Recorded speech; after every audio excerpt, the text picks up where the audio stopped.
Hello guys, welcome to channel. आज हम class 12th का इंग्लिश का चैप्टर नंबर 1 फ्लैमिंगो बुक से करने जा रहे हैं। और उस चैप्टर का फर्स्ट चैप्टर का हमारे नाम क्या है, लास्ट लेसन। तो स्टार्ट करते हैं अपनी स्टोरी को। तो पहले तो आपको बहुत अजीब लग रहा होगा कि पहले ही चैप्टर का नाम क्या दे दिया है, लास्ट लेसन दे दिया है। अब ऐसा क्यों है, जब हम स्टोरी पढ़ेंगे तो हमें पता चलेगा कि पहले ही चैप्टर का नाम लास्ट लेसन क्यों दे रखा है। ओके, तो स्टार्ट करते हैं। अल्फोंस डॉडेट, यानी कि ये जो हमारी स्टोरी है वो किसने लिखी है, अल्फोंस डॉडेट ने लिखी है, जो कि एक फ्रेंच नॉवेलिस्ट थे और शॉर्ट स्टोरी राइटर थे। The last lesson is set in the days of the Franco Prussian war in which France was defeated by the Prussia led by Bismarck. यानी कि ये जो लास्ट लेसन है ना, वो उन टाइम्स में लिखी गई, उन डेज में लिखी गई जब अपना फ्रैंको प्रेशियन का वार चल रहा था। यानी कि फ्रैंको यानी कि फ्रांस और प्रशिया के बीच में वार चल रहा था, तब अपना ये जो स्टोरी है लास्ट लेसन तभी लिखी गई। France was defeated by Prussian, और जो ये लड़ाई हो रही थी फ्रांस और प्रशिया के बीच में, तो उसमें फ्रांस जो था वो हार गया था। Prussia then consist of what known the nation of the Germany, Poland and the part of Australia. तो जो अपना प्रशिया था ना उस समय में, यानी कि आज जो अपने नेशन है जर्मनी, पोलैंड और कुछ पार्ट ऑस्ट्रेलिया के, ये सारे मिलकर क्या बना रहे थे, अपना प्रशिया बना रहे थे, जिसमें प्रशिया और फ्रांस के बीच में वार हुआ, जहां फ्रांस जो था वो हार गया। In this story the French district of Alsace and Lorraine have passed into the Prussian hand. तो फ्रांस के दो डिस्ट्रिक्ट एल्से एंड लॉरेन को पास्ट कर दिया गया प्रशियन के हैंड में, यानी कि प्रशिया जो थी वो ये दो डिस्ट्रिक्ट को जीत गई थी। Read the story to find out what effect this had on life at school. तो ये हमें कह रहे हैं कि वो इस स्टोरी को पढ़ो, तो इससे अपन को क्या पता चलेगा कि इफेक्ट क्या हुआ, ये जो अपनी वॉर था उसका इफेक्ट क्या हुआ on the life at the school. ठीक है, तो स्टार्ट करते हैं हम अपने स्टोरी को। तो यहाँ पर आई यानी कि जो हमारे नरेटर है वही पूरी स्टोरी नरेट कर रहे हैं। Okay, I started for a school very let that morning and was in the great dread of scolding, especially because M. Hamel had said he would question us on participles and I did not know the first word about them। तो जो हमारे narrator है वो क्या कह रहे हैं कि जो मैं स्कूल के लिए उस दिन बहुत ज़्यादा लेट हो गया मॉर्निंग में, और मैं बहुत ज़्यादा लेट भी हो चुका था, और मैं बहुत ज़्यादा डरा हुआ भी था कि मुझे डांट पड़ेगी। और स्पेशली मैं डरा हुआ क्यों था, बिकॉज वो डरे हुए इसीलिए थे बिकॉज जो एम हैमल थे यानी कि उनके जो टीचर थे, उन्होंने बोला था कि वो क्वेश्चन पूछेंगे पार्टिसिपल्स के बारे में। और जो हमारे नरेटर है उनको तो पार्टिसिपल्स का पी भी नहीं आता, इसलिए वो बहुत डरे हुए थे। For a moment I thought of running away and spending the day out of the door. तो फिर हमारे जो नरेटर है वो कह रहे कि कुछ क्षण के लिए तो मैंने ये सोचा कि मैं भाग जाऊं, और यानी कि मतलब मैं बंक मार दूं स्कूल से, और मैं पूरा डे आउट द डोर यानी कि मैं स्कूल के बाहर ही बिता दूं। It was so warm so bright. तो वो हमें अभी नेचर बता रहे कि उस समय में नेचर कैसा था। तो वो कह रहे कि बहुत ज़्यादा गर्मी थी और बहुत ज़्यादा ब्राइट भी था। The bird were chirping at the edge of the wood, और जो अपनी चिड़िया थी वो चहचहा रही थी वुड्स के ऊपर बैठ के। In the open field back of the sawmill the Prussian soldiers were drilling, और स्वामिल जहाँ पे लकड़ी कटने का काम होता है वहाँ पर जो हमारे प्रेशियन सोल्जर थे वो ड्रिलिंग कर रहे थे। ठीक है, it was all much more tempting than the rule for participles but I had a strength to resist and hurried off to the school. तो जो हमारे नरेटर है वो कह रहे थे कि ये सब देखना तो बहुत अच्छा था, इससे अच्छा कि मैं रूल्स पार्टिसिपल्स के पढ़ लूँ, इससे अच्छा था कि मैं तो यहीं रह जाऊँ। बट मैंने अपने मन को समझाया और मैं स्कूल के लिए चला गया। When I passed the town hall, there was a crowd in the front of the bulletin board। तो जब हमारे नरेटर जो थे वो पास कर रहे थे टाउन हॉल को, तो उन्होंने क्या देखा कि बहुत ज़्यादा भीड़ लगी थी बुलेटिन बोर्ड के पास। तो ये जो बुलेटिन बोर्ड एक टाइप का बोर्ड होता है स्कूल पे, जहाँ पर जितनी भी न्यूज़ होती है स्कूल के रिगार्डिंग वो उसी में लगती है। तो वो उसी बोर्ड के पास से पास हो रहे थे, और उन्होंने क्या देखा कि जो हमारा बुलेटिन बोर्ड है ना उसमें बहुत ज़्यादा भीड़ हो रखी है। For the last 2 years all our bad news had come from there, यानी कि जितने भी 2 साल से जितनी भी बुरी यानी कि जितनी भी बैड न्यूज़ आ रही थी वो सारी बुलेटिन बोर्ड में ही लग रही थी। द लॉस्ट बैटल, हारे हुए जंग, the draft, the order of the commanding officer, ये सब कुछ जो था वो बुलेटिन बोर्ड में ही लग रहा था। I thought to myself without stopping, यानी कि हमारे जो नरेटर है वो कह रहे हैं मैंने सोचा, खुद से ही सोचा, लेकिन मैं चलता रहा कि what can be the matter now, कि अब क्या हो गया होगा। Then I hurried by as fast as I could go, then हमारे जो नरेटर थे वो जल्दी जल्दी गए, इतना जल्दी गए कि जितना वो जा सकते थे उतना जल्दी जल्दी वो चले। The blacksmith Wachter who was there with his apprentice reading the bulletin called after me, don't go so fast bub, you will get to your school in the plenty of time. तो फिर वो गए जब हमारे narrator bulletin board के पास, तो बहुत horrid में थे, ठीक है। तो वहाँ पर एक ब्लैक मिस भी था, और वो ब्लैक मिस जिसका नाम क्या दे रखा है, वॉचटर दे रखा है, अपने अपेरेंटाइज के साथ भी था, और वो भी बुलेटिन को ही पढ़ रहा था, बुलेटिन बोर्ड में क्या लिखा है वो भी वो पढ़ रहा था। और उन्होंने क्या कहा हमारे नरेटर को कि इतना जल्दी मत जाओ, तुम अपने स्कूल के समय से पहले ही पहुंच जाओगे। I thought he was making fun of me and reach M Hamel little garden all out of breath. तो जो हमारे नरेटर थे उन्होंने क्या सोचा कि ये मतलब उनके साथ मजाक कर रहा है। और जब हमारे नरेटर जल्दी जल्दी पहुंचे एम हैमल के गार्डन में, तो वो ना ऑल आउट ब्रीथ, यानी वो बहुत थक चुके थे। Usually when the school began there was a great bustle which could be heard out in the street, the opening and closing of the desk, lesson repeated and unison very loud with our hand over the ear to understand better, and the teacher great ruler rapping on the table. तो जो हमारे narrator है वो क्या कह रहे हैं कि जब भी स्कूल चालू होता था तो वहाँ पे बहुत ज़्यादा मतलब हल्ला हुआ करता था, जिसकी जो आवाज़ है वो स्ट्रीट तक सुनाई देती थी। Opening and closing of the desk की आवाज़ सुनाई देती थी। Lesson repeated in the uniform, यानी कि जैसे कि बचपन में बच्चे टेबल पढ़ते तो एक साथ उनसे बुलवाया जाता है, तो ऐसे एक साथ में उनकी आवाज़ आती थी जो बहुत ज़्यादा लाउड होती थी, और उनके जो हाथ होते थे वो उनके कानों पर होते थे ताकि वो अच्छे से अंडरस्टैंड कर सके। एंड टीचर का ruler rapping on the table, यानी कि जो टीचर है वो अपना जो रूलर है वो बेंच में रैप यानी कि पटकता है, तो फिर वो उसकी भी आवाज़ आती थी। But now it was all so still, but जो हमारे नरेटर है वो कह रहे कि लेकिन आज जो है सब कुछ एकदम शांत है। I counted on the commotion to get to my desk without begin seen, but of course that day everything had to be as quiet as a Sunday morning. तो जो हमारे नरेटर है वो क्या कह रहे हैं, काउंटेड यानी ऑन कमोशन, इसका मतलब कि है ना जो हमारे नरेटर जो है वो जब भी लेट पहुंचते थे तो ये इतनी आवाज़ें होती थी तो उनके बीच में उन्हें कोई नोटिस नहीं करता था और वो चुपचाप जाके अपनी बेंच में बैठ जाते थे। बट आज वो ऐसा कर नहीं पाएंगे बिकॉज सब कुछ इतना शांत है, सब कुछ इतना स्टिल है कि जैसे कि आज संडे हो, ठीक है, इसीलिए वहाँ बहुत शांति है, ऐसा नरेटर कह रहे हैं। Through the window I saw my classmate already in their place and M. Hamel walking up and down with his terrible iron ruler under his arm. तो जब हमारे नरेटर ने खिड़की से देखा तो उन्होंने क्या देखा, उनके जो क्लासमेट थे वो ऑलरेडी अपने अपने प्लेसेस में बैठे हुए थे और जो हमारे एम हैमल थे यानी कि उनके जो टीचर थे वो अपना आयरन का रूलर लेकर यहाँ से वहाँ घूम रहे थे। I open to the door and go in before everybody. अब जो हमारे नरेटर है वो कह रहे हैं मुझे दरवाज़ा खोलना था और मुझे सबके सामने से जाकर अपनी बेंच पे बैठना था। You can imagine how I blush and how fainted I was, यानी कि हमारे नरेटर कह रहे कि क्या आप सोच सकते हो कि उस समय मैं कितना शर्मिंदा और कितना डरा हुआ होता हूँ।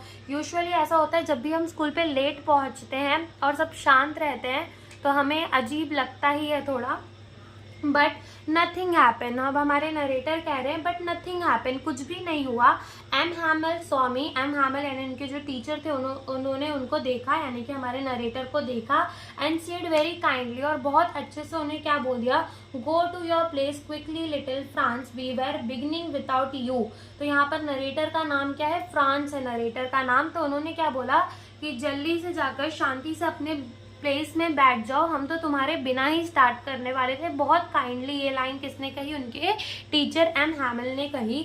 I jump over the bench and sat down at my desk, और हमारे जो नरेटर थे वो जंप करके जाकर अपनी बेंच पर बैठ गए। Not till then when When I had got a little over my friend, did I see that our teacher had on his beautiful green coat.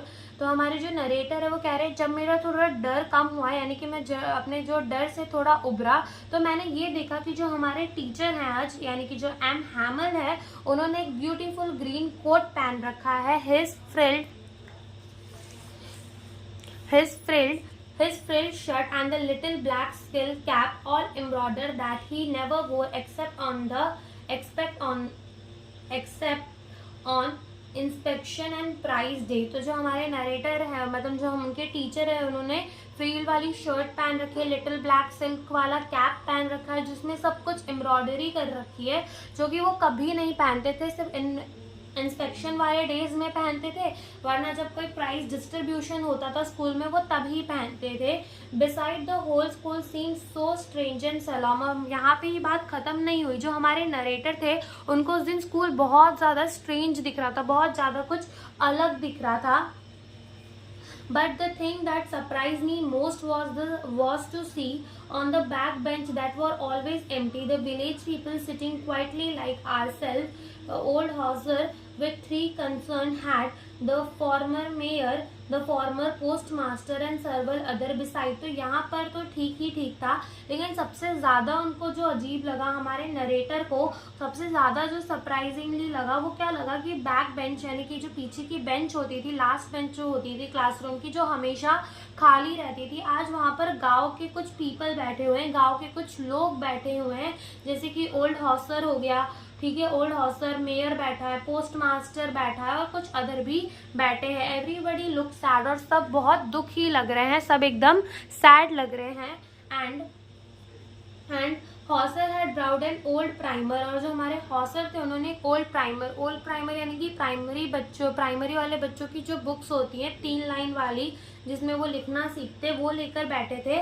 Thumbed at the edges, यानी कि मतलब कोई पुरानी बुक होती है तो वो साइड से कैसे मुड़ जाती है, वैसे वो मुड़ी हुई थी. And he held it open on his knee, यानी कि वो खोलकर अपने घुटनों पर मतलब घुटनों में खोलकर उस बुक को रखे हुए थे. With his great spectacles lying across the pages, अपना चश्मा भी उन्होंने पहना हुआ था. While I was wondering about it all, M. Hamel mounted on his chair. तो हमारे जो नरेटर थे ये सब के बारे में सोच ही रहे थे. तो जो एम हैमल थे, ठीक है, एम हैमल माउंटेन हुए उनकी चेयर के ऊपर, and in the same grave and gentle tone which had used to me said, my children, this is the last lesson I shall give you. तो जो उनके टीचर थे एम हैमल, उन्होंने एकदम ग्रेव यानी कि जेंटल टोन में, जैसे कि उन्होंने किससे बात की थी, फ्रांस से, जब वो उनको कह रहे थे कि अंदर आओ और बैठ जाओ, उसी टोन में उन्होंने क्या बोला कि मेरे बच्चों, this is the last lesson, यानी कि ये जो लास्ट लेसन है जो मैं तुमको पढ़ाने जा रहा हूँ. The order has come from the Berlin to teach only German in the school of Alsace and Lorraine. The new master come tomorrow and this is your last French lesson. I want you to be very attentive. तो जो हमारे M हैमल थे यानी कि जो teacher थे, उन्होंने क्या बोला कि ये लास्ट लेसन है जो वो पढ़ा रहे. तो बर्लिन से ऑर्डर आया है कि सिर्फ जर्मन ही पढ़ाना है स्कूल के अंदर, एल्से एंड लॉरेन की स्कूलों के अंदर. तो उनका जो नया मास्टर है वो कल से आएगा और जो फ्रेंच पढ़ाना है वो बंद कर देंगे. यानी कि जो मतलब प्रेशिया जीत गई थी, ठीक है, तो उन्होंने क्या बोला कि आज से सिर्फ जर्मन पढ़ाया जाएगा school of Alsace and Lorraine के अंदर, बिकॉज ये 2 डिस्ट्रिक्ट वो जीत चुके थे. तो उन्होंने ऐसा ऑर्डर डाला कि यहाँ पर क्या पढ़ाया जाएगा, जर्मन पढ़ाया जाएगा, फ्रेंच नहीं पढ़ाई जाएगी. तो यहीं पर वो हमारे कह रहे हैं कि वो उनका नया मास्टर है जो उनको क्या पढ़ाएगा, जर्मन पढ़ाएगा, वो कल से आएगा. और this was your last lesson, I want you to be very attentive. और ये जो था उनका लास्ट लेसन था. तो जो हमारे टीचर थे एम हैमल, वो चाहते थे कि सब लोग ही बहुत ज़्यादा अटेंटिव होकर पढ़े. What a thunderclap this word were to me, यानी कि बहुत ज़्यादा सरप्राइजिंगली उन्हें ये वर्ड जो मतलब एकदम अजीब लगा उन्हें ये सुन के. Oh the wretches, that was what they had put up at the town hall. फिर हमारे नरेटर को समझ आया कि अच्छा, उस टाउन हॉल के पास जो बुलेटिन बोर्ड लगा था उसमें क्या लिखा होगा. माई फ्रेंच लास्ट लेसन। अब हमारे नरेटर भी सोच रहे कि ये उनका क्या है, फ्रेंच का लास्ट लेसन है। Why I hardly knew how to write. तो हमारे जो नरेटर थे उन्हें तो फ्रेंच लिखने भी नहीं आती थी। I should never learn any more, और ना वो कभी अब लिखना सीख पाते। I must stop there then.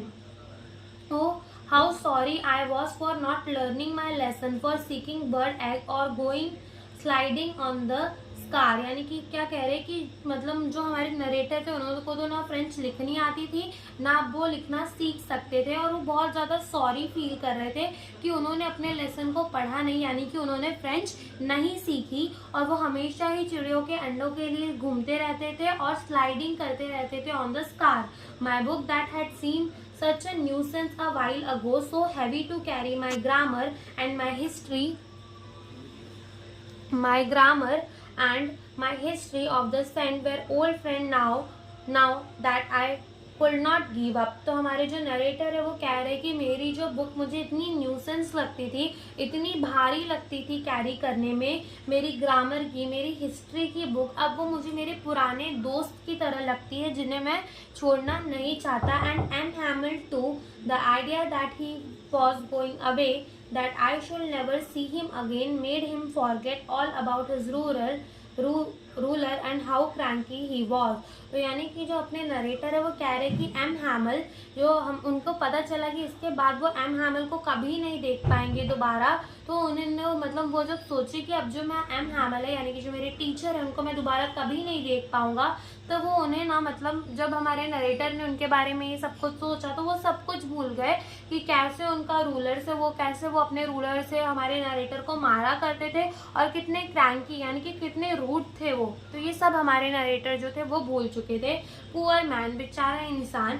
It was in the owner of this last lesson that he had put on his fine Sunday cloth, यानी कि इनके रिस्पेक्ट में कि वो उनका लास्ट लेसन था आज, इसीलिए उन्होंने इतने अच्छे कपड़े पहन रखे थे। एंड नाउ आई अंडरस्टूड, और हमारे जो नरेटर है वो अब समझ पा रहे हैं why the old man of the village were sitting there in the back of the room, और क्यों ये जो बुढ़े इंसान है गाँव के वो बैक इन द रूम यानी कि वो बैक बेंच में बैठे हुए हैं।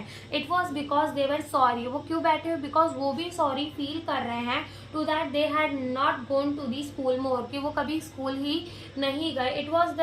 It was their way to thanking our master for his 40 years of faithful service and of showing their respect for the country that was there no more। यानी कि जो वो हमारे विलेज के पीपल यानी कि जो विलेज के पीपल थे जो बैक बेंचेस में बैठे हुए थे वो एक टाइप का रिस्पेक्ट दिखाना चाहते थे एम हैमल को, जिन्होंने 40 इयर्स पढ़ाया स्कूल में, फ्रेंच पढ़ाया, उनके लिए एक रिस्पेक्ट दिखाने के लिए वो सारे विलेज के पीपल आज आए हुए थे। When I was thinking all of this, जब अपने नरेटर यही सब के बारे में सोच रहे थे, I heard my name called, तो उन्होंने क्या सुना कि उनका नाम लिया। It was my turn to recite, यानी कि इस बार इनकी बारी थी, इनको पार्टिसिपल्स के रूल बोलने थे। What would I not have given to be able to say that dreadful rule for a participles, and all thought very loud and clear and without one mistake, but I got mixed up on my first word and stood there holding on to my decks, my heart beating and not daring to look up। तो जो हमारे narrator थे वो चाहते थे कि वो सब कुछ एकदम सही सही बोल दे, रूल्स बोल दे पार्टिसिपेंट की, कोई एक मिस्टेक भी ना करे, बहुत लाउड बहुत क्लियरली बोले, लेकिन जब वो बोलने चाहते तो उनका जो फर्स्ट वर्ड होता है वही मिक्सड अप हो जाता है, वही गलत हो जाता है। हमारे नरेटर वही अपने बेंच पे खड़े होते हैं और अपने डेस्क को पकड़कर खड़े होते हैं और उनका जो हार्ट होता है वो बहुत ज़ोरों से बीट कर रहा होता है, बीटिंग लिखा है मतलब डर से तो तेज ही बीट कर रहा होगा।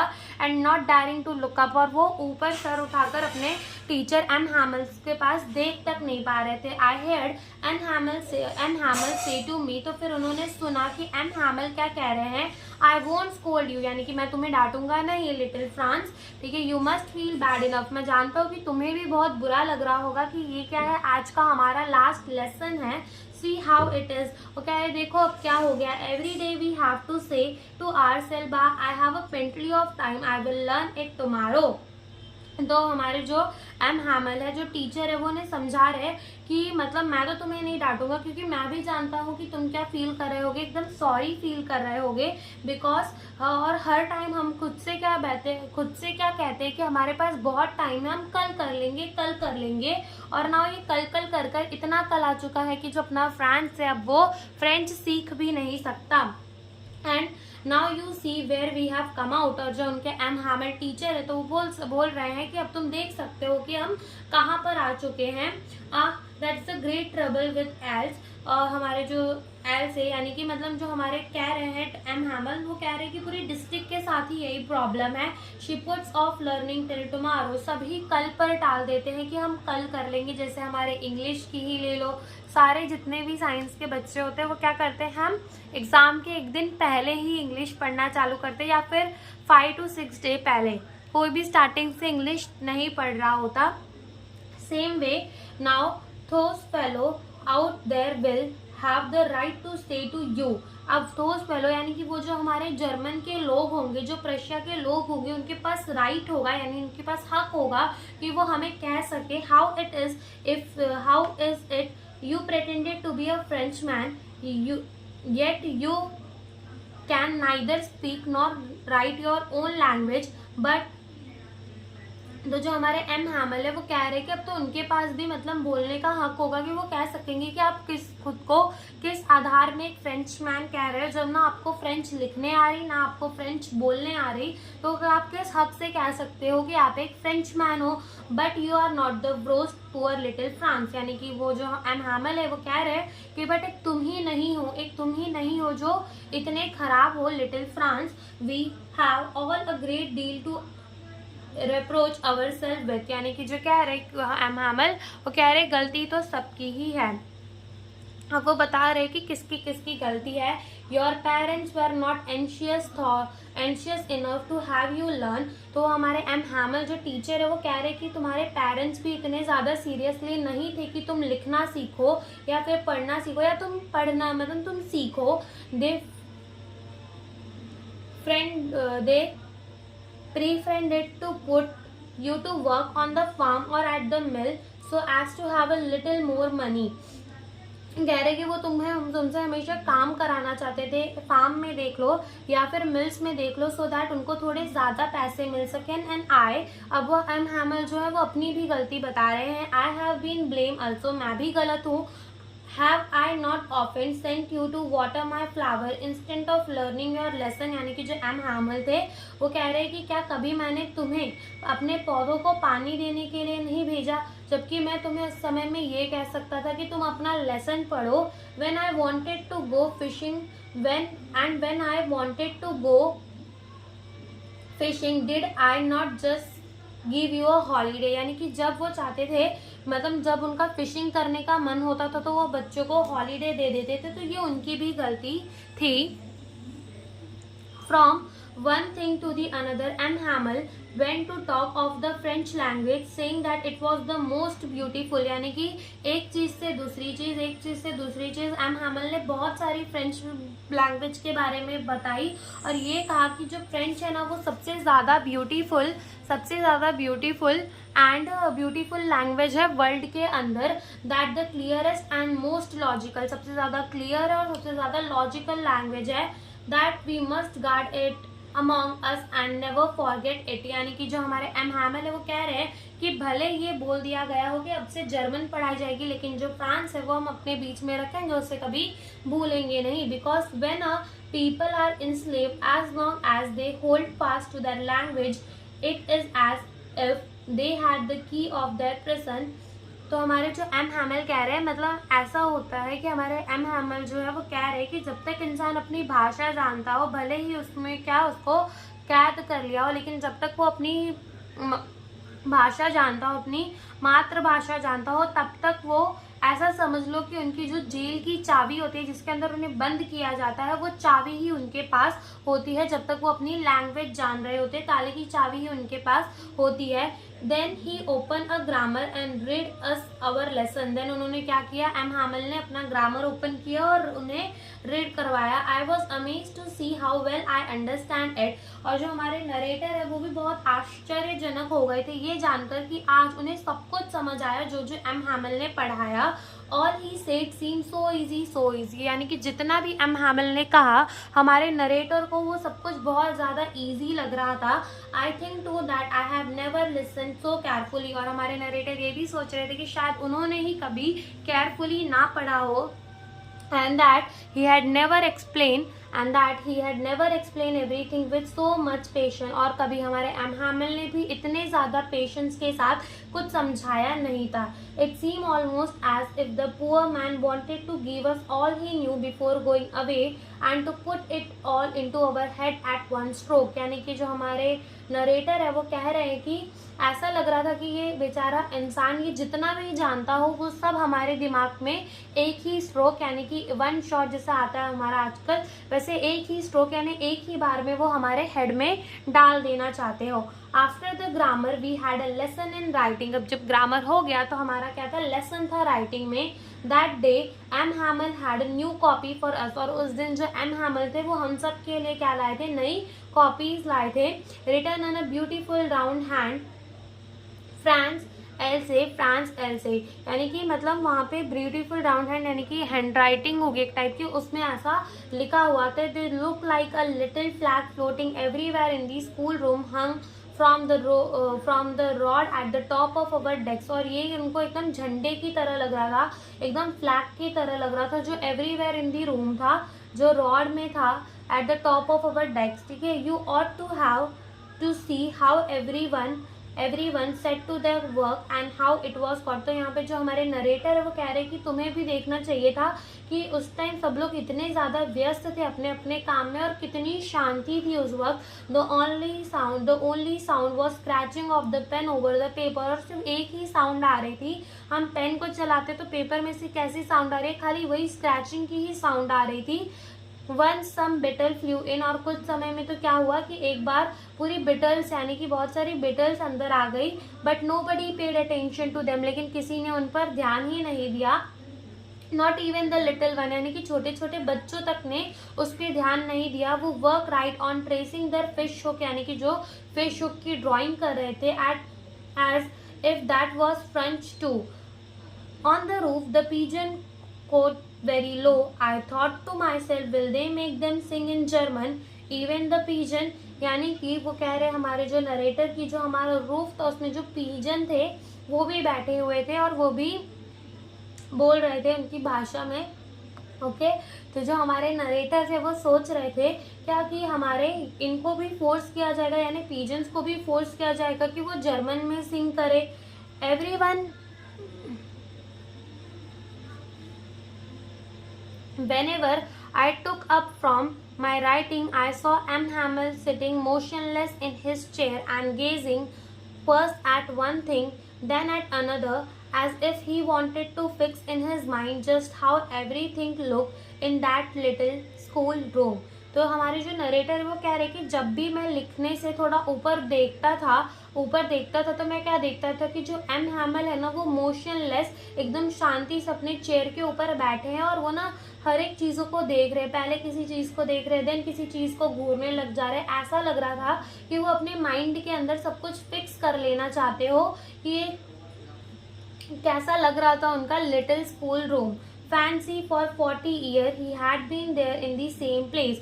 और जो हमारे एम हैमल थे वो 40 साल से उसी जगह में थे। With his garden outside the window and his class in front of him, यानी कि उनके मतलब उनका वो गार्डन था आउटसाइड द विंडो और उसी के सामने उनकी जो थी क्लास थी। Just like that only the desk and the benches has been worn smooth, यानी कि जो हमारे नरेटर है वो कह रहे कि सब कुछ तो वहाँ पर सेम ही था 40 ईयर से, बस जो बेंच थे और जो डेस्क थे वो थोड़े स्मूथ हो गए थे यूज करके। The walnut tree in the garden where the taller, और वो ट्री जो थी वॉलनट की वो थोड़ी बड़ी हो गई थी। And the hope wine that he had planted himself twined about the window of the roof, यानी कि ये होप वाइन एक ऐसा पेड़ जैसे कि मान लो मनी प्लांट की तरह जो राउंड कर करके कैसा हो जाता है पूरा, तो वैसे ही वो विंडो के ऊपर पूरा आ चुका था, जो हमारे एम हैमल ने ही उस प्लांट को लगाया था। How it must have broken his heart to leave it all, poor man, to hear his sister moving about in the room above, packing their trunks for they must leave the country next day। तो यानी कि अब आप भी सोच सकते हो 40 साल से जो इंसान वही काम कर रहा है, उसी जगह रह रहा है, अब उसे ये कंट्री छोड़कर जाना पड़ेगा तो उसे कितना बुरा लग रहा होगा। और उनकी जो बहन थी वो ऊपर चल रही थी, उनकी चलने की आवाज़ आ रही थी, वो अपने बैग पैक कर रही थी बिकॉज नेक्स्ट डे उन्हें क्या करना था, कंट्री को छोड़ना था। But he had the courage to hear every lesson to the very last। But जो हमारे एम हैमल थे उनके पास बहुत ज़्यादा शक्ति थी, उन्होंने सब कुछ पूरे लेसन लास्ट तक सुने। After the writing we had a lesson in the history, और राइटिंग का क्लास हो चुका था, देन उनका लेसन था किसमें, हिस्ट्री में। And the babies chanted their ba bi bi bo bu, यानी कि जो था बेबीज वो भी अपना, जैसे हमारे हिंदी में क ख ग घ होता है, का की, वैसे उनके में कुछ था, वो भी वो पढ़ रहे थे। और हम अभी अपनी हिस्ट्री की क्लास में थे। Down there at the back of the room old hostler had put on his spectacles and looking and holding his primer in his hand spelled the letter with them। यानी कि जो हमारे Hauser थे वो भी क्या कर रहे थे, उनकी जो बुक थी, उनकी जो प्राइमर थी, उनमें से वो स्पेल्ड द लेटर यानी वो लेटर्स को पढ़ रहे थे उन बच्चों के साथ। You could see that he too was crying, और वो भी रो रहे थे, जो हमारे ओल्ड हॉसर थे वो भी रो रहे थे। His voice trembled with emotion, और उनकी जो आवाज़ थी वो एकदम इमोशन से भरी थी, और वो बहुत ज़्यादा फनी भी लग रहा था। It was so funny to hear him, बहुत ज़्यादा फनी भी लग रहा था उनको वो सुनने में। That we all wanted to laugh and cry, यानी कि वो सब जो थे वो हंसना और रोना चाहते थे। How well I remember it the last lesson, और जो हमारे नरेटर है वो कह रहे हैं कि मैं कितने अच्छे से इस लास्ट लेसन को याद रखूंगा। All at once the church clock struck 12, यानी कि जो चर्च यानी कि जो स्कूल की उनकी क्लॉक थी उसमें जैसे ही 12 बजे, देन द इंग्लिश यानी कि देन प्रेयर हुई, ठीक है। At the same moment the trumpet of the Prussian returning from drill sounded under our window, यानी कि जो काम कर रहे थे प्रेशियन के, जो सोल्जर ड्रिलिंग का काम कर रहे थे, तो उनकी भी कुछ आवाज़ सुनाई दी, वो लौट रहे होंगे। एम हैमल स्टूड अप, और एम हैमल खड़े हो गए, very pail in his chair. I never saw him look so tall, यानी कि जो हमारे एम हैमल जो टीचर थे वो भी खड़े हो गए, अपने बहुत पेल सा मुंह लेकर चेयर के ऊपर खड़े हो गए। और जो हमारे नरेटर है वो कह रहे कि मैंने इतना लंबा इन्हें कभी नहीं देखा, बिकॉज वो चेयर के ऊपर खड़े थे तो ऑब्वियसली बहुत बड़े दिख रहे होंगे।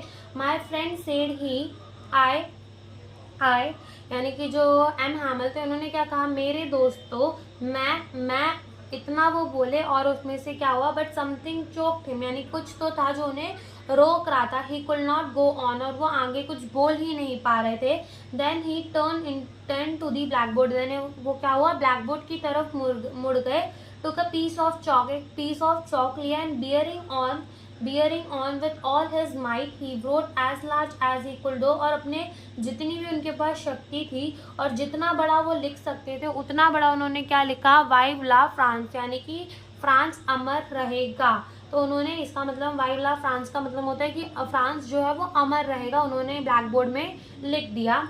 Then he stop and link his head against the wall, and without a word he made a gesture to us with his hand, school is dismissed, you may go। then क्या हुआ, M हैमल जो थे वो अपने हाथों से इशारा कर कर क्या कह दिया कि स्कूल छूट चुका है और आप अपने अपने घर जा सकते हो, और उन्होंने अपने मुंह से कोई वर्ड्स नहीं बोले। तो यही इसीलिए हमारी जो स्टोरी का नाम है वो लास्ट लेसन पड़ गया। तो आप भी इमेजिन कर सकते हो कि एम हैमल उस टाइम के सारे जो टीचर्स थे, यानी कि सारे जितने भी बच्चे थे, उन्हें कैसा लग रहा होगा, बिकॉज 40 साल से जो फ्रेंच वो पढ़ रहे हैं, जो फ्रेंच वो पढ़ा रहे हैं, उन्हें अचानक से नोटिस आई कि अब उन्हें जर्मन पढ़ना पड़ेगा, फ्रेंच को छोड़